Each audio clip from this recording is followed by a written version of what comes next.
Chinese बहू। Chinese बहू हमारी याद तो है ना आपको? भूले तो नहीं ना? हाँ भाई, थोड़ी देर में ही सही, लेकिन चाइनीज बहू की कहानी आ ही गई। क्या हो रहा है ये देश में? चाइना ने तो आतंकी मचा रखा है। अरे क्या हो गया? क्यों चाइना को कोसता रहता है? भूल मत, तेरी ससुराल चाइना की ही है। हाँ माँ, पर ये देखना, लड़ाई झगड़े, ये बीमारी, ऊपर से ये देश कितना चालाक है, अंदर न जाने क्या क्या करता रहता है। तभी अंदर से बहू की चिल्लाने की आवाज आती है। अरे क्या हो गया बहू, क्यों चिल्ला रही है? माँ जी, ये देखिए, ये रूस ने यूक्रेन की हालत क्या कर दी है। ऊपर से चाइना में दोबारा लॉकडाउन लग गया है। माँ जी, अब क्या किया जाए? अरे तो तुम लोगों को क्या परेशानी हो रही है, मैं तो यही नहीं समझ पा रही हूँ। वो क्या है ना माँ, हम लोग चाइना जाने की सोच रहे थे, सांगसू के भाई की शादी है तो। माँ जी, उसकी आंखें बहुत छोटी छोटी है, उसमें या तो पुतली रह सकती है या काजल। साले की पुतली निकाल कर काजल लगा दो, अंधा कहीं का। क्या क्या बोले तुम मेरे भाई के बारे में? अरे नहीं नहीं बहू, वो तो बोल रहा था कि तुझे नेग मिल जाएगा। हाँ, बहन है ना तो उसकी। नहीं नहीं माँ जी, मैं सब समझती, ये मेरे भाई का मजाक बनाते रहती। कितना सीधा है मेरा भाई, बिल्कुल छिपकली जैसा। नहीं नहीं बहू, सीधा गाय जैसा होता है। सही पकड़े हैं माँ जी। हाँ, तो मेरे भाई की शादी है, मैं चाइना जरूर जाऊंगी। तभी एक पड़ोसन आ जाती है। अरे नहीं नहीं बहू, तू कहीं ना जा, हम लोगों का मन कैसे लगेगा तेरे बिना। ले बहू, तेरे भाई के लिए ये शॉल रख ले, हमारी तरफ से गिफ्ट कर देना। अरे सब कितने अच्छे हैं, मेरी चाइनीज बहू को कितने प्यार से तुम लोगों ने एक्सेप्ट कर लिया। ऐसी बात कर रही है, ये तो हम लोगों के देश की खूबसूरती है कि हर किसी को दिल से अपना लेते हैं, बस वो भी दिल से हमें अपना समझे। कैसी बात कर रही हैं आंटी जी? मेरे लिए आप सब सासू माँ जैसी ही हैं। मुझे भारत बहुत अच्छा लगता है, ये सबसे अच्छा देश है, मेरा भारत महान।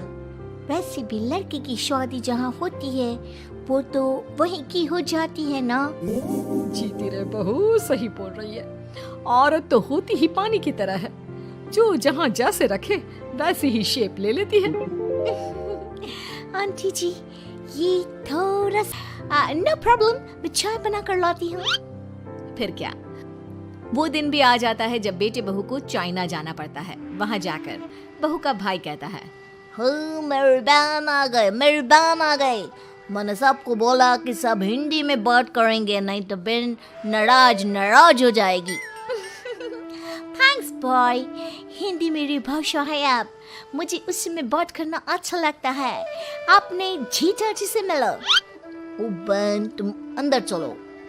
सभी बहू को अंदर लेकर चले जाते हैं, लेकिन सांगसू का पति, वो तो बेचारा चाइना के ससुराल के आंगन में अकेला खड़ा रहता है।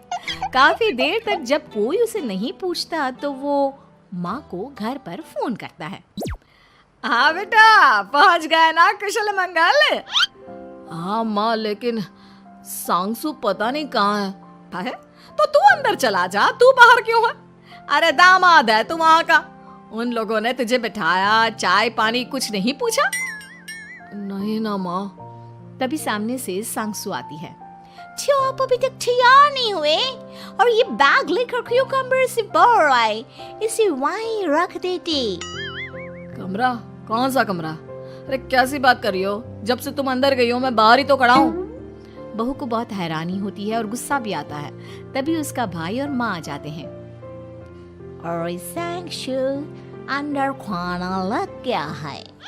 पहले ये बताओ कि मेरे पति को किसी ने खाना या पानी क्यों नहीं पूछा? वो भारत से ससुराल पहली बार आया है, वो भी मेरे कहने पर। उनकी इज्जत क्यों नहीं की? देख बेटी, तूने जबरदस्ती जिद में शादी की थी तो हम लोगों ने कर दी, लेकिन अब तुम ये सोचो पूरी चाइना में मैं इस इंडियन को अपना दामाद बताऊं? So sorry. हाँ संगसू, और तुम भी चुप रहना, नहीं तो वो लोग मेरी शादी तोड़ देंगे। ओह, ऐसी बात है। कोई बात नहीं, मैं बाहर होटल में रह लेता हूँ, तुम वही करो जो ये लोग चाहते हैं। कैसी बात कर रहे हो? शादी के बाद पति जैसा भी हो, जो भी हो, पति होता है। वैसे भी तुम्हारे पूरे परिवार ने, सबने बिना सोचे मेरा साथ दिया, मुझे एक्सेप्ट किया, प्यार किया। मैं अपने देश में आपको अकेला कैसे छोड़ सकती हूँ? ये हिंदी फिल्म का ड्रामा बंद करो, मैं अभी अब बर्दाश्त नहीं करूँगी। चुपचाप अंदर चलो, नहीं तो ये शादी वादी यहीं खत्म करके इसे अकेले ही इंडिया जाना पड़ेगा। कैसी बात कर रही हो माँ, ये मेरे पति हैं। है नहीं था, हम लोगों ने यहाँ वकील को बुला लिया है, जिसके बाद अब तेरा तलाक करा के हम यहाँ के चाइनीज लड़के से तेरी शादी करा देंगे। अरे कैसी बात कर रहे हो? हम तो यहाँ तुम्हारी शादी के लिए आए थे। नहीं नहीं, मैं सांगसू के बिना नहीं रह सकता हूँ।